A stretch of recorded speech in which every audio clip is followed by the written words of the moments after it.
What's going on, everybody? My name is Hasia Muhammad, and you are listening to The Actor's Instrument, where we discuss the essential qualities you need to stand out in the entertainment industry. We hope you enjoy this clip from one of our recent episodes.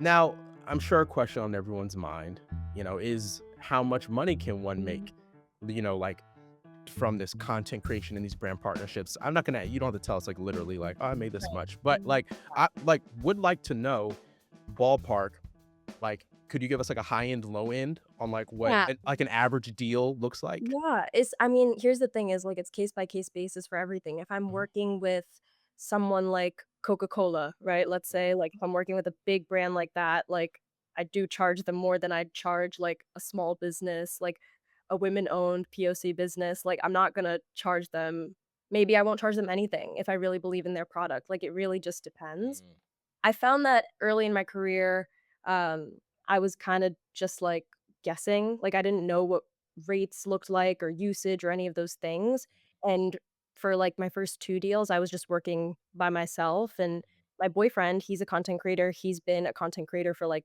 10 plus years, so I was getting a lot of my insight from him, but it's also different because he's Canadian, so, like, the way that they ooh, view things is very different than, like, an American perspective, similar enough that I felt like I had a place to, like, work off of, mhm, but it just was different. He also has many years of experience. I was just kinda getting my foot in the door, like, I didn't know how you price something.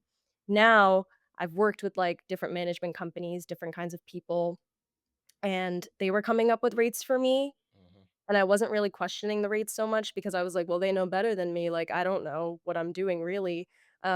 But now I feel like I'm at a place where I have so many creator friends, and we constantly have conversations about what we're charging for this or that or the other thing. But usage is a huge part of where a lot of creators make money. So if a brand wants to use my video for 2 months, the way I typically price it is I do 20% of my rate, if that per makes sense. per time the ad Per month. runs Yeah, per month. Okay. yeah, so it's 20% per month of the initial rate that I gave. Uh-huh. That rate being what I charge to, like, make the video in the first place. Right. And that can be it's thousands of dollars for me because 'cause I've Yeah. acquired, like, this audience, and I put a lot of work into my videos, and the production value is just at a different place than when I first started. Uh-huh. So, it's made me a more confident person, like, to be able to be like, "Oh, okay, yes, this is how much I'm worth." And Yeah. then, you negotiate and you go back and forth, "Let me know if you need any flex here, blah, blah, blah," like, you do all Yeah. that, Yeah. and a lot of the times you don't get what you ask for. I would Sure. say majority of the time you don't get what you ask for, but that's the beauty of negotiation is you just kinda, like, figure it out, and you have to see what makes sense for you and the brand Mhm. and the partnership at large. Mm, okay, so that's really cool to know. Oh, and just for context for folks listening who maybe aren't as familiar, this sounds similar to like what commercial contracts look like, where Yes. it's like you get paid upfront for the work you do.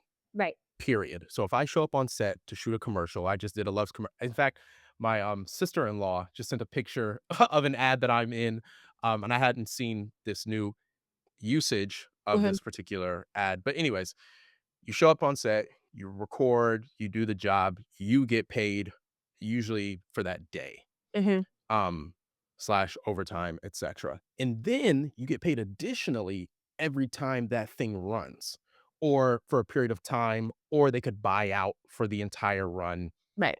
for like the rest of time, if that's how you negotiate the deal. So just to clarify, you get paid up front. So if you do the work, you get paid no matter what. If it doesn't run, you don't get paid anything. If it does run, you get paid usage based on what you negotiate. Right. Yeah. And Yeah. then also, like, they pay for again, it depends on the brand, but I've had brands, like, pay for exclusivity, so meaning I can't Ooh, work for any of their competitors. sure. And then I've had brands also pay to have, like, a link in bio to shop their product. Oh, that's interesting. So, Okay. yeah, those are not as much as the usage fee, but Yeah.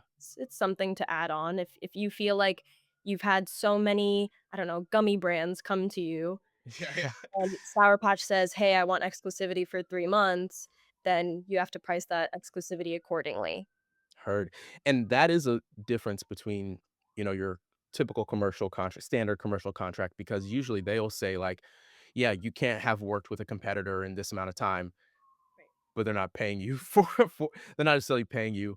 And there's levels, of course, you know, like if there's a particular, let's say, celebrity or influencer who has a status and they're like, hey, we want to pay you for exclusivity, then maybe in a traditional commercial sense, that'll work.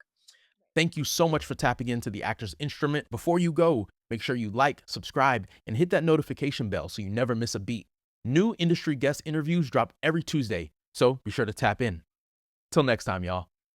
Peace.